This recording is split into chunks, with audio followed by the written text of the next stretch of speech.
주시는 말씀 시편 8편입니다. 구약성경 808조 시편 8편 1절부터 9절입니다.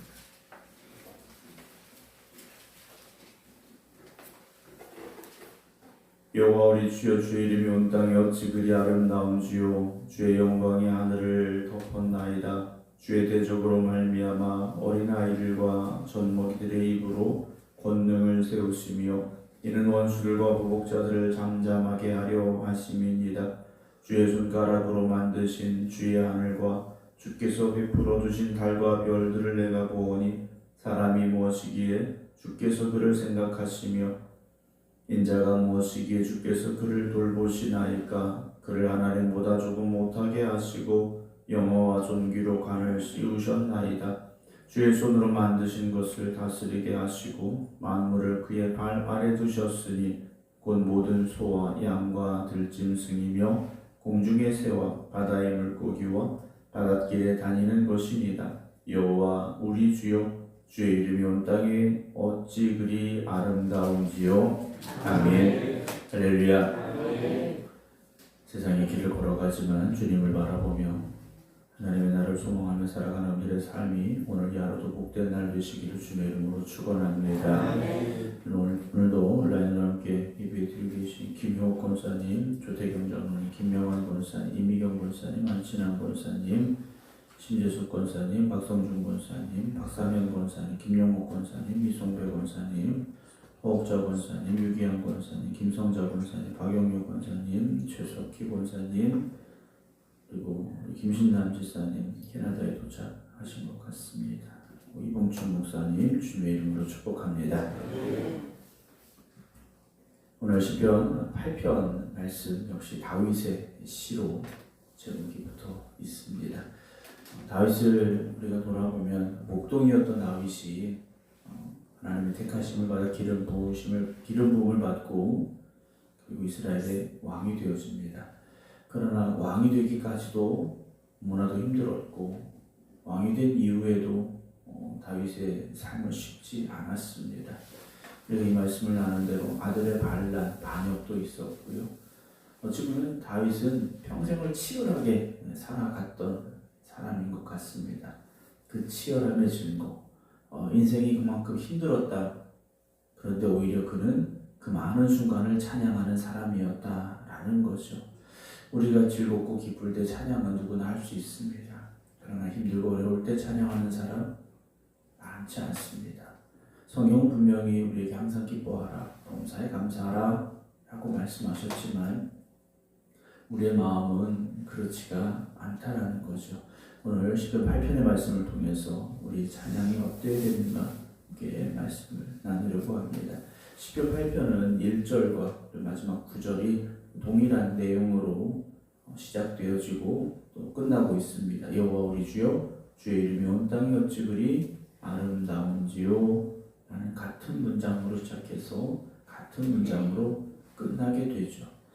그렇게 본다면 시편 8편은 하나님의 이름이 어찌 그리 아름다운지요 라는 다윗의 고백이 담겨져 있는 시라고 분명히 우리는 말할 수 있습니다.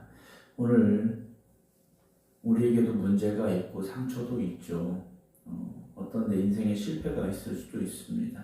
그러나 우리는 우리 자신을 먼저 보지 말고 창조주 하나님을 먼저 바라볼 수 있어야 됩니다. 우리의 현실을 바라보면 여러분 누구나 다 마음이 흔들리고 무너질 수밖에 없습니다. 세상에 완전한 사람이 누가 있겠습니까?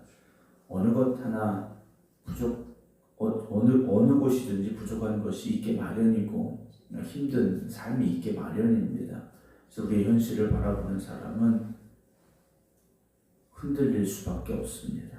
그러나 하나님을 바라보는 사람은 흔들리지 않습니다.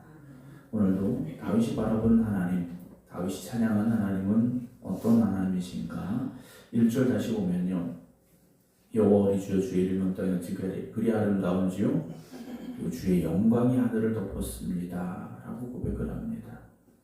다윗은 하나님을 나와 상관 있는 하나님으로 늘 고백하고 있다는 거죠. 나의 하나님, 우리 주. 여러분, 하나님은 여러분들에게 어떤 분이십니까?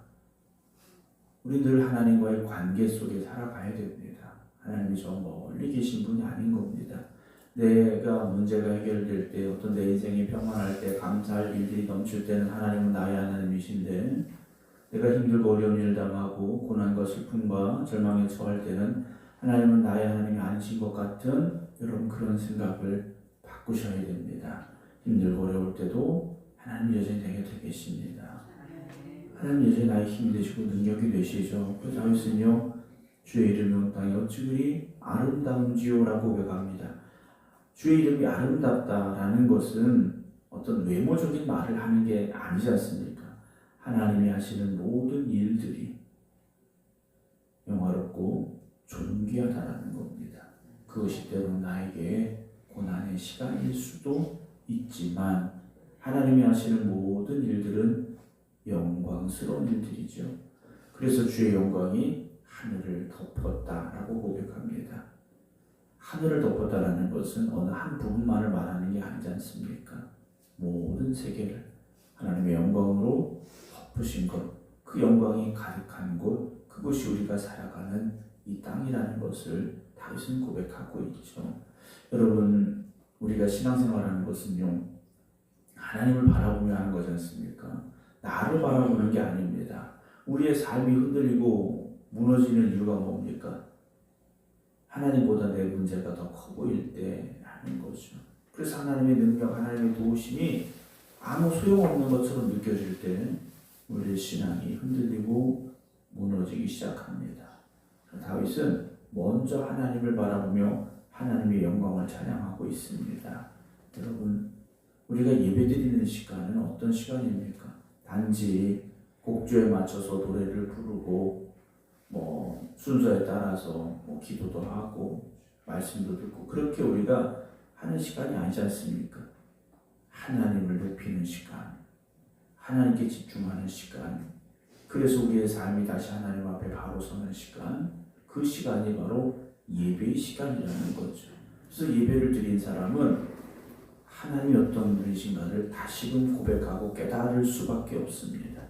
나를 바라보는 것이 아니라 하나님을 바라보는 시간이 되기 때문이다라는 거죠. 사랑하는 성도 여러분, 어제를 살아오면서 여전히 삶이 힘들고 어려우셨을 수도 있습니다. 그러나 여러분들의 생각을 땅에만 붙잡아 매지 마시고 하늘을 향하여 다시 하나님을 바라보며 부르짖어 기도하고 하나님을 찬양하는 여러분들이 되어주시기를 주의 이름으로 축원합니다. 2절에서는요, 주의 대적으로 말미암아 어린아이들과 젖먹이들의 입으로 권능을 세우시며 이는 원수들과 보복자들을 잠잠하게 하려 하십니다 라고 되어 있어요. 어린아이들과 젖먹이들이 나옵니다. 가장 연약한 존재들이지 않습니까? 사실 무엇을 할 수 있겠습니까? 그런데 이 어린아이들과 젖먹이들의 입으로 권능을 세우신다라고 되어 있어요. 하나님은요, 자신의 능력을 드러내실 때 세상이 강하다고 여기는 것들만 사용하는 것이 아니라는 거죠. 오히려 연약한 이들을 통하여서도 하나님의 영광을 드러내시는 겁니다. 우리가 어떤 간증을 들을 때는 대부분 그렇습니다. 99.9%가 뭡니까? 어려웠는데, 고통스러웠는데, 절망스러웠는데 정말 세상 끝난 줄 알았는데 하나님이 도우셔서 어떻게 된 겁니까? 회복이 됐다. 이걸 우리는 간증이라고 말하죠. 그럼 문제가 다 해결된 것만 간증입니까? 아니죠. 정말 어린아이같이 젖먹이같이 여전히 힘들고 여전히 연약한 모습일 수 있습니다. 아픔이 있고 고통이 있고 질병이 있고요. 그런데 그럼에도 불구하고 하나님의 영광을 높여드리는 고백이 우리에게 들려줘야 되고 그 간증의 자리에 우리가 설 수 있어야 됩니다. 이 간증이 잘못되기 시작하면 성공신학이라고 불려지는 표현이 되기도 합니다. 무조건 성공해야, 세상 기준처럼 돈 많이 벌어야, 어떤 높은 자리에 올라야, 병이 나아야만 간증할 수 있는 것으로 생각을 하죠. 그래서 대부분 그래요. 간증거리가 있으십니까? 물어보면 저는 없어요 라고 말합니다. 그런데 우리의 삶을 한번 돌아보십시오. 여기까지 온 건 누구의 은혜입니까? 하나님의 은혜지 않습니까? 비록 우리가 가지고 있는 어떤 기준에 미치지 못한다 할지라도 우리가 원하는 그런 성공의 자리에 서지 못했다 할지라도요, 여전히 내 아픔 가운데 누가 함께 하십니까? 하나님 함께 하시죠. 내 고통 가운데 하나님이 함께 하시는 겁니다. 여러분, 그런 가운데도 하나님을 찬양할 수 있어야 되죠. 그런 가운데도 다윗처럼요, 주의 영광이 하늘을 덮었습니다. 주여, 주의 이름이 온 땅이 어찌 그리 아름답습니까? 라고 여러분 고백할 수 있으시기 바랍니다. 하나님은요, 강한 자들을 통해서, 힘 있는 자들을 통해서, 지혜 있는 자들을 통해서, 부유한 자들을 통해서만 일하시는 분이 아니십니다. 하나님은 한없이 연약한 이들을 통해서, 오늘 나오는 것처럼 어린아이와 젖먹이들을 통해서도 일하시죠. 우리는 그렇게 말할 수 있습니다. 하나님, 난 가진 것이 없어요. 하나님, 나는 말을 잘 못해요. 하나님, 난 내세울 게 없어요. 하나님, 내가 뭘 할 수 있겠습니까? 네, 하나님 말씀하시는 거죠. 네가 하는 게 아니라는 거죠. 내가 너와 함께 한다. 주님 말씀하십니다. 여러분, 내가 다른 사람들과 비교해서 능력이 없다고, 또는 뭐 부족하다고, 연약하다고 여러분 낙심할 필요가 없습니다. 우리가 하나님의 손에 붙잡히면 되는 것이고요. 하나님이 우리를 통해서 일하시는 거지 않습니까? 그런 사람은요, 절대 교만하지 않습니다. 교만할 수도 없죠. 나 같은 사람을 하나님이 들어쓰셨다니, 여러분, 그런 은혜와 감사함으로 살아갈 수 있는 저와 여러분들에게 주의 이름으로 축원합니다. 그렇게 고백할 수 있으면 우리는 낙심하지 않습니다. 내가 아무리 힘이 없으면 어떻습니까? 하나님의 능력이 있지 않습니까? 여러분, 그 담대함을 가지시기 바랍니다. 3절에 보면요, 주의 손가락으로 만드신 주의 하늘과 주께서 베풀어 주신 달과 별들을 내가 보니 사람이 무엇이기에 주께서 그를 생각하시며 인자가 무엇이기에 주께서 그를 돌보십니까? 라는 고백이 나와요. 사람이 무엇이기에. 여러분, 우리가 얼마나 연약합니까?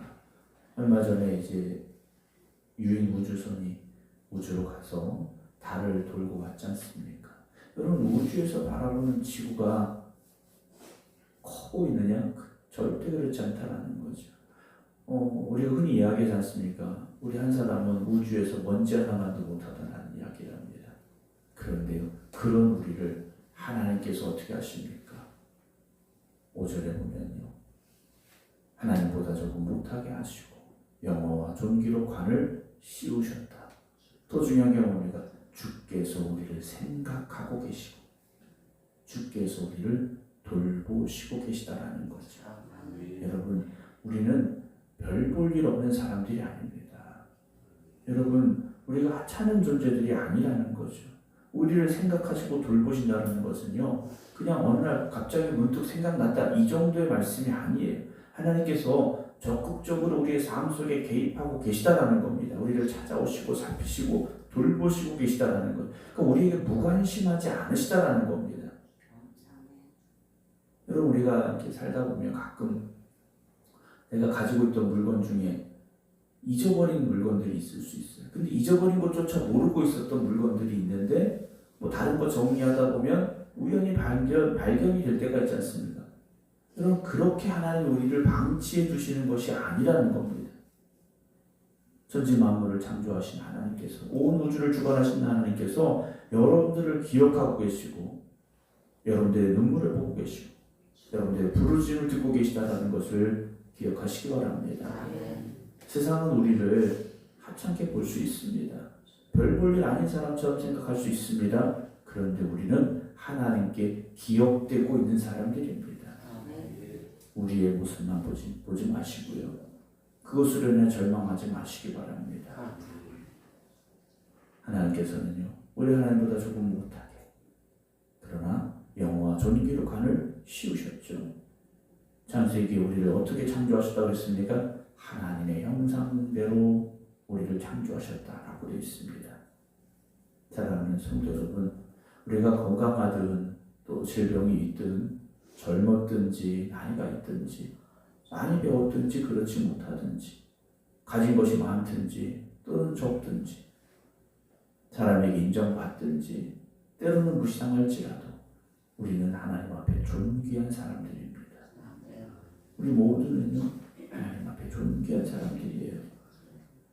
우리는 스스로를 한없이 연약하게 볼 때가 있습니다. 물론 교만하시라는 말씀은 아니에요. 그러나 하나님 나를 생각하고 계시고 하나님이 나를 돌보시고 계시고 하나님께서 영광과 존귀로 관을 씌워주신 그 사람이 바로 나입니다.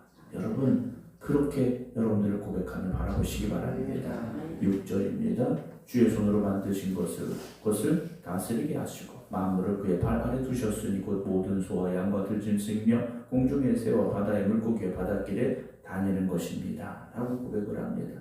하나님께서요 우리를 다스리는 자들로 세우셨다라는 거죠. 이 다스림은요 어떤 절대적인 권위를 우리에게 주셨다라는 말씀은 아니에요. 하나님이 맡겨주신 것을 우리가 관리하게 하시고 책임을 주셨다라는 거죠. 여러분들에게 맡겨주신 것이 무엇입니까? 여러분들의 가정일 수 있습니다. 자녀들일 수 있고 직장일 수도 있고요.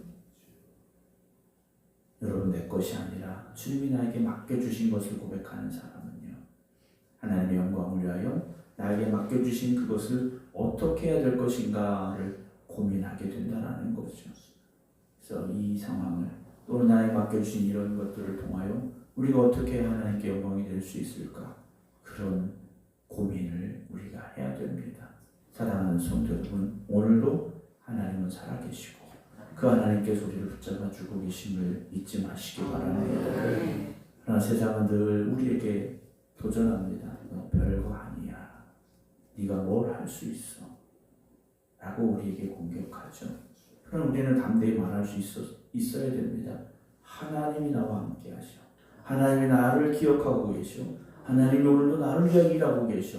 하나님이 나를 영화와 존귀로 관을 씌워주셨어. 하나님이 나에게 이런 것들을 맡겨주셨어. 여러분 고백할 수 있기를 원합니다.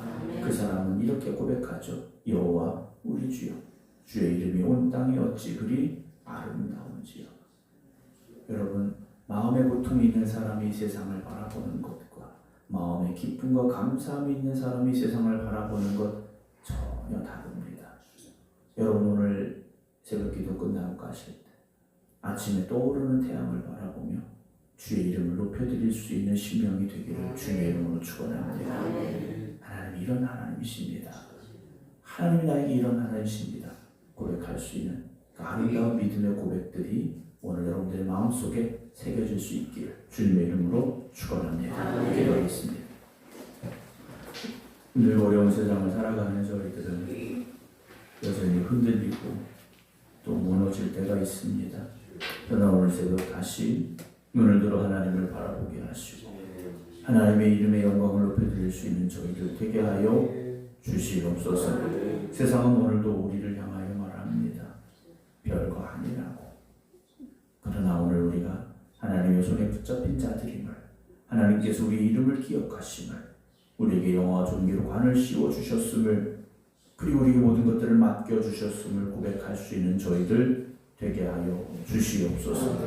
그래서 하나님의 이름을 높여드리며 하나님께 영광 올려드릴 수 있는 저희들 되게 하여 주시옵소서. 절망의 눈으로 세상을 바라보지 않게 하여 주시옵시고 기쁨과 감사함으로 살아가며 하나님께서 주신 은혜의 눈으로 세상을 바라볼 수 있는 저희들 되게 하시사 오늘 이 하루도 저들에게 있어서 아름다운 날이 되게 하여 주시옵소서. 이제는 우리 주 예수 그리스도의 은혜와 아버지 하나님의 무한하신 사랑하심과 성령님의 감동, 감화, 교통, 역사하심이 오늘도 하나님께 영광 올려드리며 이 하루를 살아가겠습니다. 기도드리는 모든 성도들 위해 이제부터 영원토록 함께 하시기를 간절히 축원하옵나이다. 아멘.